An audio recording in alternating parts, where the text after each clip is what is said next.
Welcome, everyone, to this birthday edition of Just Joshing, episode 298, part 2 of my conversation with Kevin Weir. We're going to jump right into it really fast, but first, it is my birthday today. I am 38 years old, and I'm really happy. It's been a hell of a year. I'm approaching my 300th episode. I can't believe it. I'm going through some big life changes. I realized something about my life personally, and this has been my big revelation for 38 years. I don't live... Stability for me is the constant state of change, and the fact is that I'm always trying to grow and be the best me I can be, whether it's on the page, whether it's in the podcast, or whether it's in life itself. That has been a big part of who I've wanted to be for a long time. It's easy to not be anything or to just do nothing, and I've always wanted to grow and change and evolve. And for me, this is what's going on in my life right now. I'm going through a big change and a big evolution. And I feel like every year I'm doing more and more great things. And in large part, it's guests like Kevin and other people I've been very fortunate to meet. And I kind of wanted to say here, before we get to the big 300, thank you. Everybody that's been on my show, everybody that's been part of my life these last few years. I have become a lot happier with who I am. Hopefully, if you are still in my life, you feel the same way. All right, let's get to our conversation with Kevin, shall we? This episode of Just Joshing is sponsored by Indie Imprint. Indie Imprint supports creators by creators. Whether you are writing a book or creating a video game, Indie Imprint works with its clients to produce, edit, and present their projects to the world. For more information, check out their website at www.indieimprint.com. Claudio Murgan is the author of 2 novels, The Decadence of Our Souls and Water Entanglement. The Decadence of Our Souls is a cross between a spiritual book and a thriller, and in Water Entanglement, Claudio delivers a well-written, convincing snapshot of water scarcity into the future. What will you do when you realize that water has memory, water is alive, and that the time for her to awaken is now? The novels are available as an ebook or in print through Amazon, Barnes & Noble, or any other major bookstore. The audiobook will be available soon. For more info, look at claudiomorgan.com. Movie, and we have weird morals and ideals. So, what is it? There's like Ator, like a barbarian, who right at the beginning he's like, I'm in love with my sister. Like, oh, good news, they're not your sister. I'm like, yeah, but the morals there are still very weird that you're setting up. Yeah, well, it's because, again, there's a lack of like when you look at like a movie that tries to be something and it fails, right? But the effort's there. You can appreciate it. Like when I read the comic book, I love Grant Morrison because when he's on, they're amazing. But when he's off, right? Yeah. He tries though. Sometimes, whether it's good or it's bad, he tries, and you can see the little bits of work and nuance he throws into his stuff. So you're like, okay, this did not work for me, but you tried. You really tried, and you can sense that. You can sense that in our work, and so sometimes it's bad because it just didn't work. That's forgivable, right? It's when it's bad and you realize that no one gives a damn. Yeah, that's when it gets less fun. Well, then you don't want to. It's like, why am I here? Right? Yeah, I didn't want to be here. You didn't want to be here. No one wanted to be here. Exactly. So it's like, now, man, then you can, when you feel that body language in any story, actually, it doesn't matter what your medium, they're done. You're done, right? And it's like, well, this sucks. Yes. But it doesn't suck for the reason it's supposed to suck. It sucks because no one cares. Oh, man, this movie's so bad. Yeah, it's supposed to be bad. No, you don't get what I'm saying, is that sort of thing. It's like, this, like, oh, no, the fact that you hate it's the point? No, it's not the point. That's not the point. You can look at something that is quote-unquote bad and be like, all right, I like that. Well, I said it's like, I look at Star Wars, like all the 3 Star Wars movies, all the 3 sets of them. Yep. Although the new ones are still undecided. Are undecided for me because I feel like the third movie is have to make or break something there. They should have done it in 2, but they failed. Yeah. And that's my opinion on that. But the first three, like A New Hope, like Empire Strikes Back. There's a lot of heart in those three movies. Yeah. Even the really cheesy special effects, even by today's standards, it doesn't matter. It's the characters. I'm popular. I'm very popular. Anyways, those movies you could believe in. Well, and it's worth noting, and this also might be another hot take that I guess come at me, internet, but please don't actually come at me. The Star Wars movies, at their very core, are trash. And that's fine. Things can be trash. The original Star Wars, it was made not to be a good film. It was a love letter to all his stuff he grew up watching. That's what it actually is. Yeah, and it was not meant to be a good film. And when you watch it, there's a lot off about it, but it's because all the stuff that's on about it is so good. And then you get into the extended universe. That's a whole other thing. Well, I think for the sake of the because that could be all night depending on who we talk about. The thing is, this is completely about buying in. Yeah. You watch those three movies. I mean, they do borrow again from the Percival concept completely. Yeah. But the thing that makes them work is all the actors, all the people involved, they buy in. Yeah. And you can tell they buy in. And because they buy in, it's good. Yeah. And it still stands up relatively well even to this day. You look at the second three, which is, Phantom Menace, Revenge of the Sith, and the Clone Wars. Yeah. No one bought it. and I could see why, because the actors... No, one person bought it, and that was Jude Law. Yeah. Jude Law bought it. And that's all you need. My head hurts. All right, look, all you needed was Obi-Wan. Well, Jude Law was Obi-Wan, right? What? No, he wasn't. No, who am I thinking about? Who's Obi-Wan? It wasn't Ewan McGregor. It was Ewan McGregor. It was Ewan McGregor. Yeah. I confused Jude Law and Ewan McGregor. Ewan McGregor was in on it. He was 100%. He was 100% down. He loves that. He loves that shit. He played a very good Obi-Wan. Yeah. But there were limitations. The fact that I look at the fact that all I'm saying is that he's the reason to watch those movies. Yes. Is because clearly Ewan McGregor, who is not Jude Law, Ewan McGregor never played Watson. No, he didn't. He could play Watson though. He probably could. Yeah. Probably could. But then you look at the current ones. The first one's a good soft reboot. It's a very nice soft reboot. Yeah. The second one, they blew, I think, their chance with. The one thing that they did better with these current ones. I like all the characters. Yeah. I'm supposed to like. I despise all the characters I'm supposed to despise. Yeah. Which I couldn't say I did when I'm rooting for the Emperor in Revenge of the Sith. Yeah. And that not because I'm actually rooting for the Empire, but he's the only one. He's the only character that has personality. Yeah. Yeah. It's I know you're bad, but at least you're having fun, right? It's I can somewhat buy you, right? I don't like these characters, but the thing that I think they have not done is the fact that, okay, there's a little bit of a legacy thing going on. I get that, but I don't really know why I should care about Rey. I want to like her, but I don't know why I should care about her. The interesting thing is that the last two ones are still my favorite films. The Last Jedi actually is my favorite film. There are parts I really love about it, but there are parts I just feel like they missed. The reason, the thing is, I'm very understanding with the fact that the reason why I like that film is usually very similar to reasons why people dislike it, or it's hard to explain, because the reason that I like it is because it's exactly the kind of film that I like, where moments that are happening are feeding into a larger theme. But that does not always mean they're always feeding into a larger story.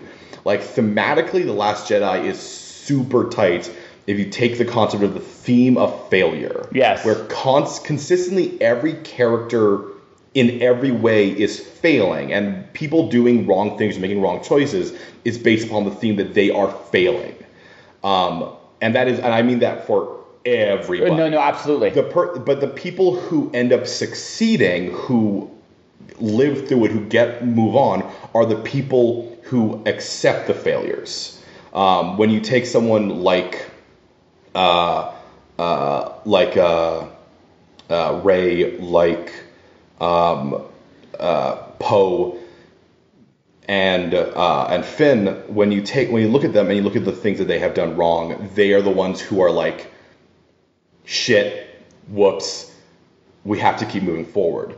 Like, the thing that I actually really like about Rey, and what I thought was really awesome they do with her story, number one, is I really like that that her family is not important. I know that's different from usually what you get in that fair is the idea of the lineage thing, but I like her being someone who believes so hard that she had to be something special because she has these abilities and has these things. But then, once again, she was wrong. And then her believing so hard that she could turn Kylo back to the light side, and she was wrong. So her moment of like redemption, essentially her moment, the little glimpse we saw of it was her essentially taking all of those I was wrong moments, all those moments where it's like, I guess I'm not what I thought I was. I can't do what I thought I can do, but I can't do the things that I thought I could do, but I can do other things. Which is why I know everyone thinks it's silly, her lifting all the rocks thing, but it is the show of this is the thing that I can do. I didn't mind, actually, everything you're talking about, I didn't mind that. Yeah. My favorite minute thing is how they've done this now. They completely destroyed the Emperor sitting on the chair scene. They destroyed that, and I thought that was one of the coolest things they did in that movie. Yeah. Right. Well, the first movie did so many things where they reaffirmed, here are familiar images. Look at these. Here's the trench run. Here's the things you recognize these things. And this one was like, here's the things you recognize. Here's us dismantling them. Which I don't mind. I think where they missed, they didn't miss with Finn. Mm-hmm. I'm not sure about Poe yet. That one's going to be... Poe's in progress.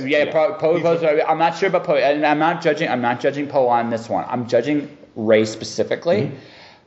I know why I like Finn. Yeah. I understand his arc. Like, his whole thing... Yeah. His arc, I thought they did perfectly. Yeah.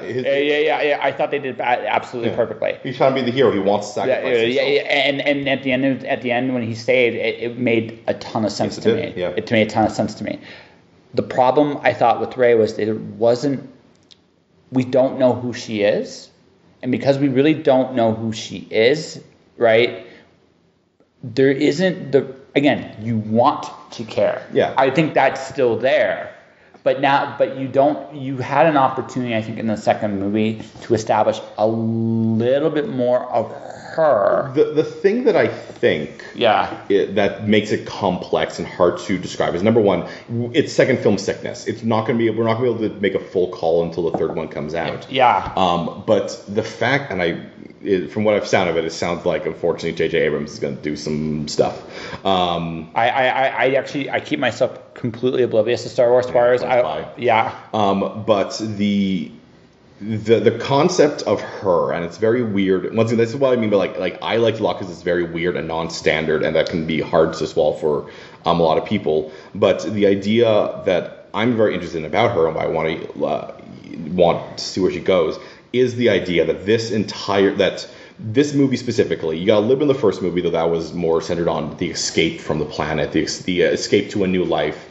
This one specifically was an entire movie building up to here's this thing, we're going to get this, we're going to learn, we're going to get this point, and then being like, no, that's not it, never mind. So she evolved through nothing is the idea that because we because everything we thought we learned about her was proven to be false or proven to be unimportant, she sort of grew into a void, if that makes sense. That's so it's something that relies on us hoping, me and you hoping something good will come out of the third one. Because that's the thing. She's this focal point where this makes or breaks, and I felt, this is just me, they didn't give her enough. I thought Finn, that was perfect. Poe, you know what? I'm cool with it. I'm gonna see where it goes in the third one. But because again, they were developing him. He was the character, and I get it. They needed the most development of the three of them. Well, it might be worth mentioning why are we assuming that Rey is like? It's weird. Why are we assuming that she's the focal point as much as she is? She actually is not the first one we meet. Finn is the first one we meet. No, absolutely. But Finn and Poe are the first two people we meet. She comes in way later. Absolutely. But if you look at what, again, traditionally, we're just going to go by just historically. Traditionally, usually the Jedi, like whatever the case, whatever she is now. Yeah. Right. They usually have been in every film on some level the focus. All right. She fits a lot of she checks a lot of the same boxes Luke did way back when, and she checks a lot of the same. But unfortunately, she checks a lot of the same boxes Anakin did as well. So if you look at it from that lens, she's that. Now, personal, you could make a really good argument for Finn. Actually, I think Finn you can make a really good argument for. I don't think you can with Poe, but. Well, I think part of the concept of what I think sort of going off of what you were talking about is the idea that like when you follow that, just because Jedi's have been the focal point all the way up to this point, a lot of what the Last Jedi tried to set up was the breaking of cycles, the breaking of familiar items. Absolutely. So maybe taking Rey and not having her be as focal but that also doesn't really work because the third one definitely she has to be the focus at some point, because again there's of the three of them she's the biggest blank slate left and maybe that's on purpose and maybe the payoff will be great. Well, actually I'm worried that it won't, because of I worried about rewriting but I think the interesting thing is not to say that she's a blank slate, but she wasn't a blank slate before. She had concepts thrust upon her, and at the end of Last Jedi, she has kind of willingly taken off a lot of the things that were put upon her, and some things she even were putting upon herself. Like she went to. She went to Luke and she was like, you train me, you'll do this, and then it'll be a big Jedi, it'll be great, and he's like, no, it won't be great, stop. So having her, and it's weird to see someone grow into a blank slate. Yeah, I know. Which is why I liked it so much. Yeah, it is such. What's it we were talking about earlier? I appreciate it. Is a cool new thing. I mean, and again, that's why I'm like right in the middle of that movie. Like there are things I really, really like with it, but I do like that's in my opinion. Yeah. They need to give her something a little bit more. I understood. Again, Finn, not complaining about at all. Poe. Although I'm not completely sold on him. I'm only because of the way his arc has been. Yeah. I'm cool, just kind of waiting to see how that goes. Once again, it's second movie sickness. The idea is that none of these characters' arcs are done, and none of them are beginning either. They're all in the middle of their story. I think Poe, that was kind of the beginning of his arc, because if you really he was the beginning. Yeah. Finn was the middle. Rey will be the end. Yeah. That makes sense. I just like with Last Jedi. I like the idea that Last Jedi is a movie about so many people trying to be heroes and all of them failing. Except for Luke. Luke is the only one who succeeded in being a hero. I loved how that's my favorite line was when Luke first showed up. What do you expect me to do? And then that's what it is. Yeah. And I'm like, okay, that was brilliant. It's the second time I've caught that in a movie. The other time I really dug that was The Matrix. So the Oracle goes, you're waiting for something. Waiting for what? The next life, maybe. Who knows? And when you get to the end of the movie, you're like, oh, you guys are assholes. I think... No, it's great. It's a movie about failure, and it's hard to see from that genre, which is usually about heroic successes. But I mean, failure in the second movie of each of, I guess, those trilogies has always been about failure. They failed in Empire Strikes Back. Like they always failed in those films. Oh, absolutely. And it wasn't as heavy in Empire Strikes Back. The thematic of failure wasn't as heavy. I disagree, actually. I think You would say that every character in Empire Strikes Back failed in one way. You know what? They did. Because I mashed those movies together in my head, but I think you're right. I think pretty much because definitely Lando failed. Lando failed his friend. They obviously lost Han. Luke lost. Yeah, I would say yeah. No. The reason even Vader failed because he didn't get his son. Yeah, absolutely. The difference between the two. Yeah. It was easier to see the darkness in Empire Strikes Back because you got a sense that Vader was this. You got this real sense of that Vader was a monster. Yeah. Right, and you got the sense, and although, and at the same, I think you could get a good sense Kylo Ren. I mean, it's hard. It's hard because they gave you the twist. They gave you the twist. They made you think maybe Kylo will like turn. I actually think this is just my take. Yeah. I think that is maybe the other reason why it doesn't quite stand, because when you look at what Vader actually was, he was a guy that had embraced his darkness, completely embraced it, completely embraced who he was. Yeah.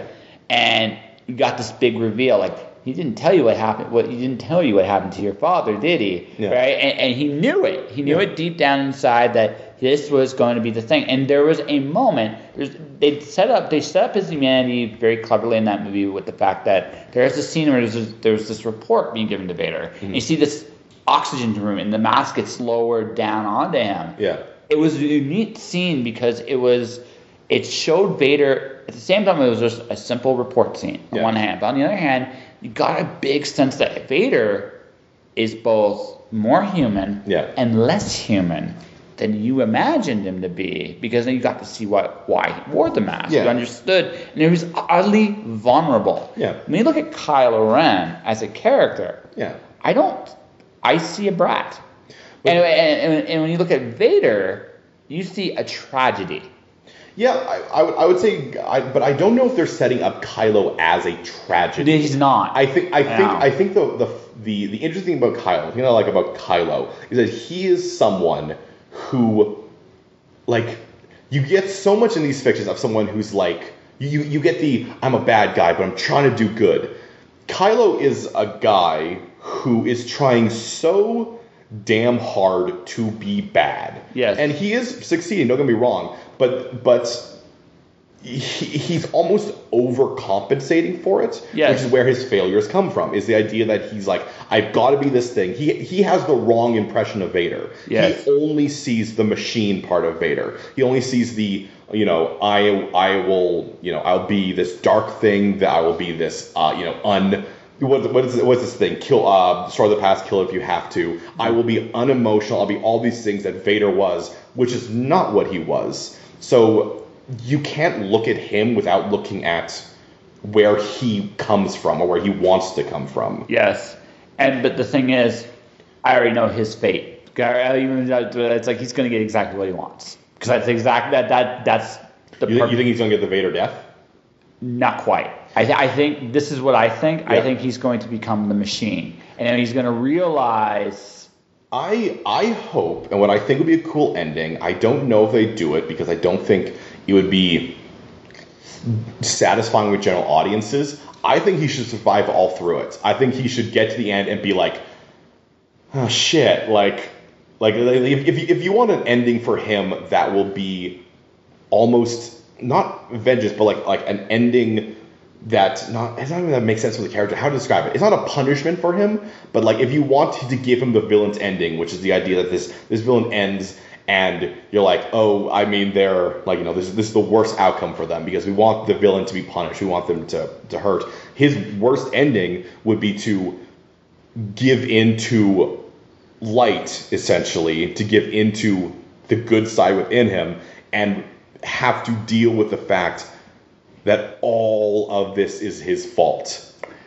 That's why I said it's very esoteric, and I don't think it would be pleasing to see on screen. I also don't think it fits where he's going. I just like this is where I disagree. I don't think he should have a redemption. Don't get me wrong. I don't think he should be redeemed into being a good guy. I think he should just it's weird to say, see the error of his ways is a very cliched way of saying it. I actually think I kind of agree there, Yeah. but I think give him what he wants, because that's sometimes the biggest punishment of all. Yeah. He wants to become the machine, make him a machine. Make him become this like monstrous, soulless, lonely, pathetic thing. Yeah. That's where I think he's going. I mean, if you and because that's cutting off his humanity, embracing the dark side completely, becoming this powerful force. Yeah. Sure, give him that. I think the way, if you really want to, I guess, hurt him, if you want his ending to be like the most painful thing to him, is if his idea is that he wants to go the Vader path, which means that kind of maybe even subconsciously, and maybe even just in a story way, even he doesn't realize it, his ending should be then, if he's going the Vader path, should be to sacrifice himself and kill someone to save Luke. In this one, Luke is Rey.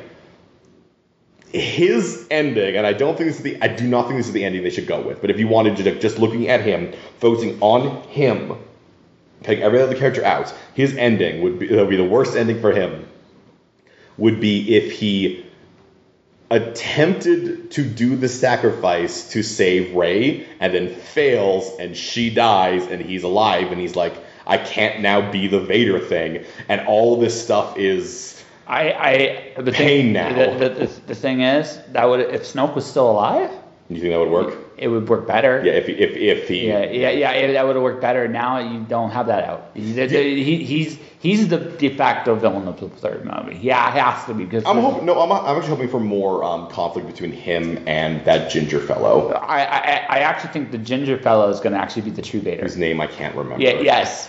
Yeah, but the Nazi. He's the Nazi. Yeah, but the super Nazi. The super Nazi might go down the Vader path. I actually think he would go down it, because he would do it just because he doesn't like Kylo. But I think actually, at some, like, if anyone could go down the Vader path, it would be him. Yeah. What he needs to do, he needs to get blown up with like the 5th Death Star. Like, or whatever. They always do the thing where they show the Death Star blowing up and no one edited, and I want his thing to be like, Kylo's dead, there's nothing else going on, he's just like, well, I gotta get out of here, and as he's running away, it blows up. I don't know why. I think that'd be Hawks? I think Hawks. Yeah. Hux? No, Hawks. Okay. Yeah. Hux is, HUD. HUD is the cameraman from Cloverfield, who was played by the guy who does the Shock Orange commercials. That is the very specific knowledge I have for today. Which is news to me. Which is news to you. Yes. Yeah. Wow. We haven't talked. So we should get the books before we wrap this up. Yeah, we can do that. Yeah. Yeah. So, you excited? Yeah. I'm doing a monthly novella serial called All Gods Fall, and that's something that's coming out once a month, and it's season 1 is 5 parts. I'm 3 parts in. It's very exciting that I'm actually doing something. That's cool. I guess, and that's a lot of fun to write. It's something also that's like just is interesting to do. It's something that's, when I came up with it, I'm like, I want to do specifically like that style of things, that television serial, like I couldn't do it once a week. Just because the part would be too small, weirdly enough, is what it came out with. That to get a similar thing that'd be too small, I want to give people like good things, so I give a good chunk once a month. And that's fun. That's a lot of fun. My series is going to be short novels, but I'm going to be doing. But I'm going to space it out. I'm not actually worried about releasing on a regular basis. I feel that I've watched a lot of writers burn themselves out of doing that. And to me, it's like, this is one of those things where you burst it once. Yeah. You got one big burst in you. You make it really happen, but then you back off from that and you go back to quality books and just keep doing that, because otherwise, I've seen this with a few people. I get to book, oh my God, I've done 10 of a 20 book series, and I'm releasing them once a month, and I'm looking at them, and I'm like, I want your drugs. Well, I did. I wrote the entirety of season 1. So season 1 is all written, and essentially what I sort of do is that in the time leading up to them, I do a little bit editing. I don't change anything based on reactions, really, but it allows me to sort of see what people like. It's like they do with TV, where they see what people like, and you can adjust towards certain things. So the idea being that I have written out season 1, and season 2 would not be released until it was all or mostly written out, and then season 2 would come out like that, rather than because if I was doing that, that's the only thing I would be doing. No, there's a lot of writers doing that right now. I think that again, trying to keep up with the algorithms. Whereas me, I've decided that I'm going to use my podcast is going to be my platform for doing regular stuff, and then I'll just release good books when and if I do. And T-shirts. I'm releasing T-shirts soon. T-shirts now? Yeah. I have two. So one of them is I came up with the 8 rules of success. Yeah. That I've evolved it as time goes on. So rule 1, show up. Rule 2, do your thing. Rule 3, actually I'll just do the rated R version. 1, show up. 2, do your shit. 3, don't quit. 4, the rest is rain. 5, get the fuck out of your way. 6, no excuses. You do what you want. Yeah. 7, be grateful, be charitable. And number 8, always stay uncomfortable. All right. Yeah, that's a pretty good list. That's a good list of rules, right? Yeah. So I'm going to make an infinity symbol with the rules on that infinity symbol. That's pretty cool. Yeah, it's going to be one. The other one, inspiring. Right. The other one is not really inspiring. It's me marketing for my next book, partially, but also partially because of how I refer to my day job, which I still have for the time being. I call the day job a sparkle muffin. Yeah. Yeah. Okay. Yeah. Because that came from Leon Kurzweil has a series called Lady Bits. It's video games and women's role in video games. It was actually a really interesting series. The last episode had the damsel in distress. Okay. All right, so she created a Princess Toadstool-like character named Princess Sparkle Muffin. Yeah. She played that, and she also played the evil woman queen, the classic tropes there. Yeah, the evil stepmother. Right. So they start talking, and then they talk about where their classic tropes, and eventually this leads to booze. And Princess Sparkle Muffin on tequila is a hot mess. So when I look at my day job, right, that's what I think. It's a drunken hot mess. Right. It works, yeah. Yeah, well, it fits surprisingly well. And then, but I also learned though last year around Christmas time. But you know what? I'm not going to worry about it. I'm just going to say, I just shrug, and whenever I see something that doesn't make any sense whatsoever, I just go sparkle, sparkle, and move on. Okay. But it's a good, but it's also oddly a really good zen. If you can look at any problem you have in your life, and you can say sparkle, sparkle to it, you can probably find a way to actually somehow not take it quite as seriously as you did before. It certainly takes away the power from it. Yeah. It's like one of those like super silly. It's like a dilly bar. Yeah. Like if someone is eating a dilly bar, like you can't take that person seriously. If a situation and it's like you can't be angry at someone. You can't be like oh God, you burned down my house. You burned down my house and all my dilly bars. It sort of loses some of the power behind it. Yeah, exactly. No, Marvin, I don't want a fucking dilly bar. Like. Yeah, exactly. So I've done this at work where sometimes I'll look around, I'll see this big giant mess, I'll look at somebody who's really stressed out, I go, sparkle, sparkle. And that's not creepy, that's not weird. Do you whisper it behind it? Do you stand behind it and just go, hey, sparkle, sparkle? No. I should though, I really should.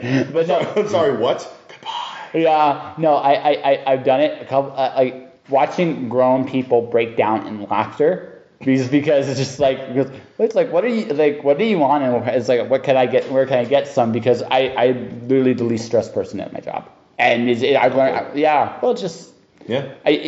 learn again. It taught me a very valuable lesson. It's like if you can look at something and you can find a way to laugh at it. Yeah, that's perfect. Yeah, that's good. That's a good way of approaching things. So I try to do as well. It's the happiness now, happiness later idea of things, where you get through things now in a way that's positive, in a way that's good, and it'll be good later as well. Yeah, absolutely. And if you can, it's about what you focus on. You can focus on the slog you got to go through, or you can focus on the fact that sooner or later it'll come to an end. It's just, what is it? It's just 3 things? Yes. I love that. I love the idea, the little kid logic of, well, it's just 3 things. You have to get through your day of work. That's just one thing. Yeah, exactly. Yeah, just one thing. That's right. The hardest thing now is staying awake. It's so hard because I've gotten to, again, I get to talk to people like you all the time, which is really, really cool because you guys are all doing amazing things. I'm very flattered to thank you. Yeah. Well, I'm flattered that you're flattered. Yes. We're both flattered together. Flattery. Anyways, but I get to do that. I get, like I said, I wake up some days and I'm like, I get to do this really amazing thing, right? I literally, like my interview today, I talked to some lawyers working their writing. Yeah.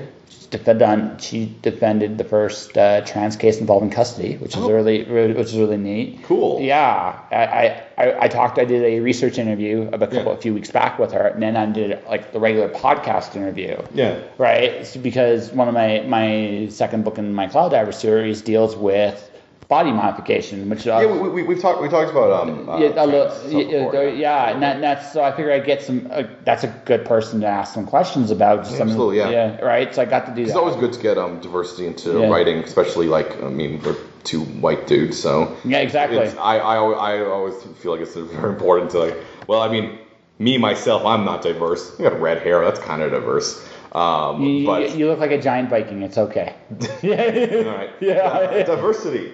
But if I can't do it with my life, I can at least do it in the stories I write. You write the worlds you want to see. Yeah. Well, and so for me, I get to do those things, and sometimes when I go to the day job, it's like, oh my God, why am I here? It's like such a high level, and that's again going back why I'm changing things up, because it's just like I've hit that point where it's like I need a different containment field because I need to grow.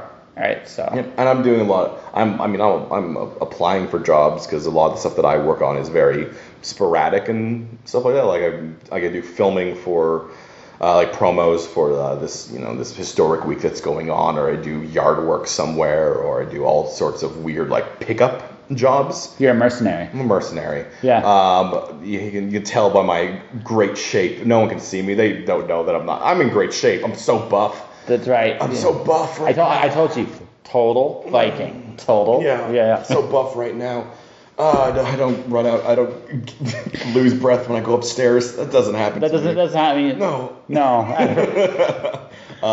But having something a little bit stationary would be just part-time. Just something like that. No, if you want it, you'll get it. Yeah, so I'm applying for jobs. I would love a job that would let me write at the job, like communicate. I'm not going to talk about my job hopes on this fun podcast. That's depressing. It's okay. I'm sorry. Hey, does anyone out there want my resume?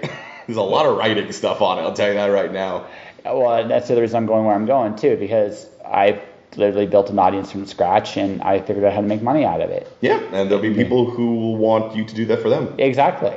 Yeah. I figured that, and so I'm gonna see where that leads me, and I'm hoping I don't. My only fear is I might become the sleaziest salesman ever.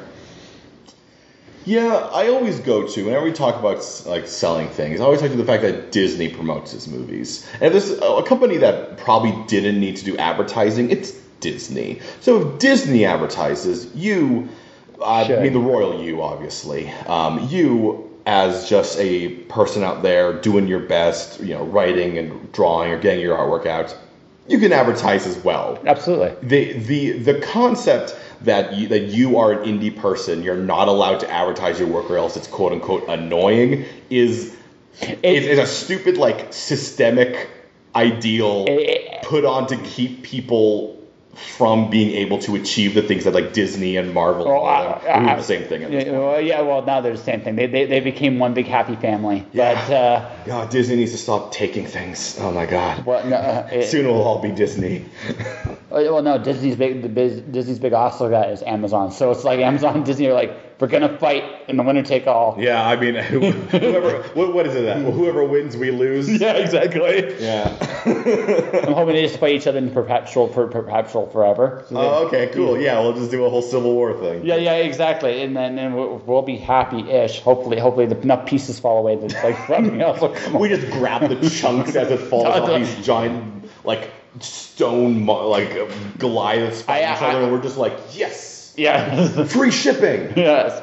Hooray! I think of that video game where you're this worm eating stuff, and you just get to the point where you're just so big. Yeah. That's literally what I think of these. Snake? You mean Snake? Yeah. Or Centipede? I think it's the same game. Yeah. Close enough. One or the other, right? So it's like, oh my god, it's like literally, I watched that. It's like, so you get to a point where you're so big, one person just touches you the wrong way, you just burst. Well, yeah. Well, it's I always think of that thing where it's the you eat until you get too big, and then like you essentially touch yourself. So you eat to the point that you destroy yourself. Yeah.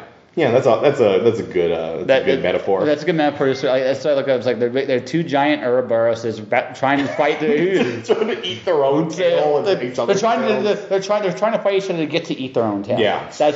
Let me bite my butt. Let me bite my butt. Yeah, exactly. And see, just go back. Levity makes it so you can't look at them seriously anymore. All right, everyone, stay still. They're trying to eat their asses. That's right. Don't worry, if they're just gonna chomp on, we can go in. And, We'll wait until the bleeding starts. We'll wait till the bleeding starts. Yeah. Hey, that one Ouroboros announced that there's going to be like 20 untitled films. I don't even know what they are. There's going to be films there. I don't like when they're untitled film. I'm like or when they say untitled Marvel film. Like, they don't even know what it's going to be. Maybe it's Doctor Strange. Maybe it's not. It's something. It's something. Don't worry. We have a factory now. It's they should literally at that meeting just been like, all right. So in the next 2 years, it's going to be stuff. You're going to get stuff.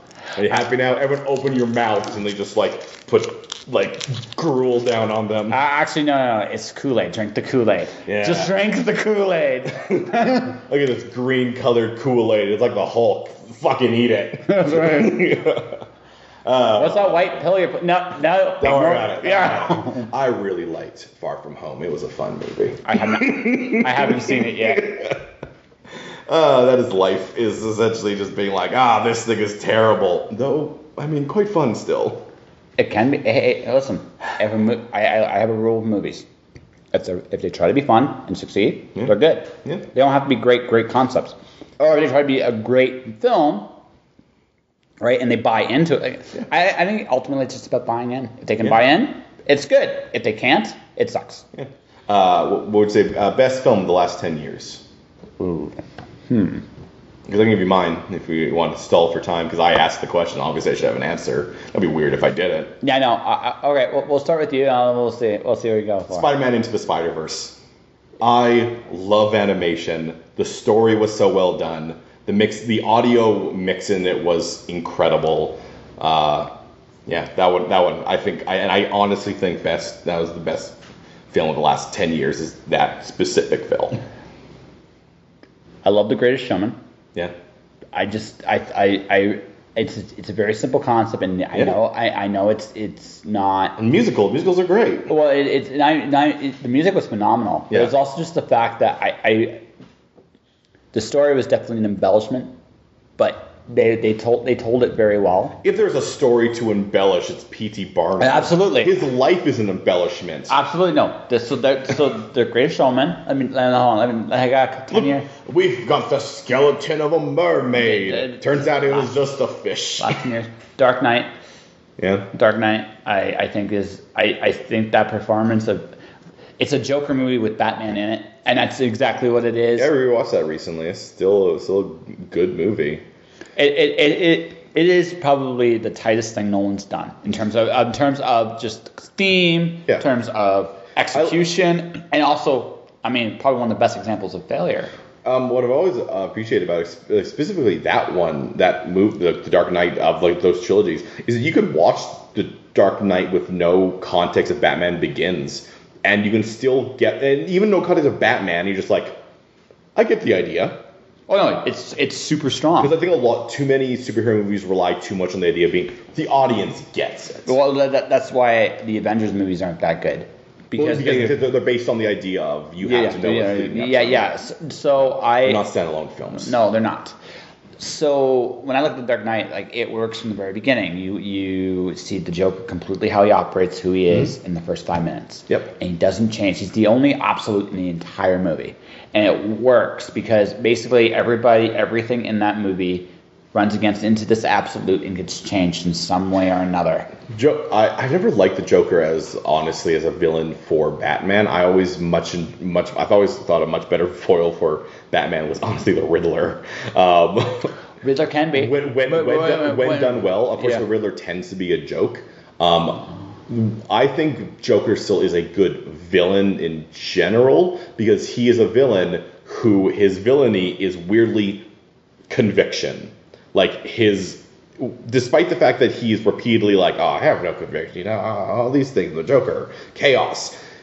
He is so committed to that, as you said, he becomes a constant throughout his inconsistencies. Well, no, he is literally a force of nature. He's not a human being. He's a force of nature. So when he comes in, he's chaos. He's at his best when he comes in, makes his noise, leaves. Yeah. Because in the chaos he creates, right, he forces everybody around him to change. Yeah. The only character that actually I feel like didn't really get impacted by him as much, ironically enough, was Commissioner Gordon. He had his own stuff going on. Well, no, other issues to deal with. But you look at he had Harvey Dent issues to deal with. Yeah, well, you look at Harvey Dent, you look at Bruce Wayne, like even Batman. Batman had to accept the fact that this was not a villain he could intimidate. Nothing he normally did was going to work on this guy. Yeah, could drop him off a building like he always does. Yeah, well, no, it wouldn't work. Right? It wouldn't work. Like you're my rule.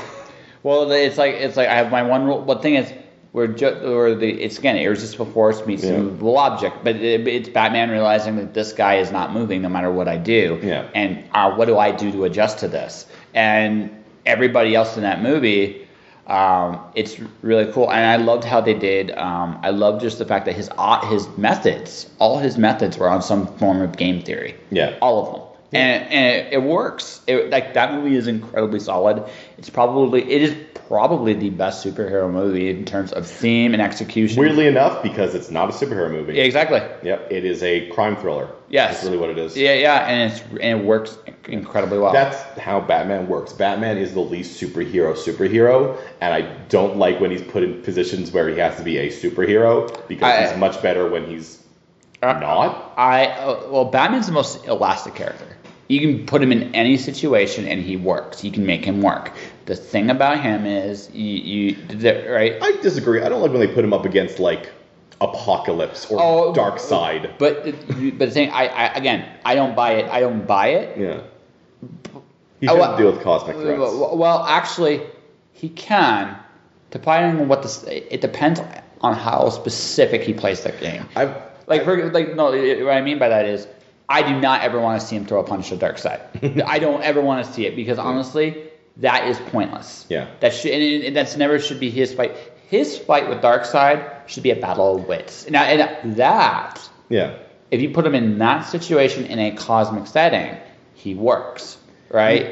Yeah, I've always liked Batman best when he's street level. The highest, I guess, if you consider them a scale level Batman that I enjoyed was in Justice League Dark, when he was dealing with supernatural stuff. And for some reason that worked because he was the straight man in it. He was the tech, evidence guy up with, Constantine and Zatara and... Well, he works there, but he also works, he works in Justice League because he's the one that fights dirty.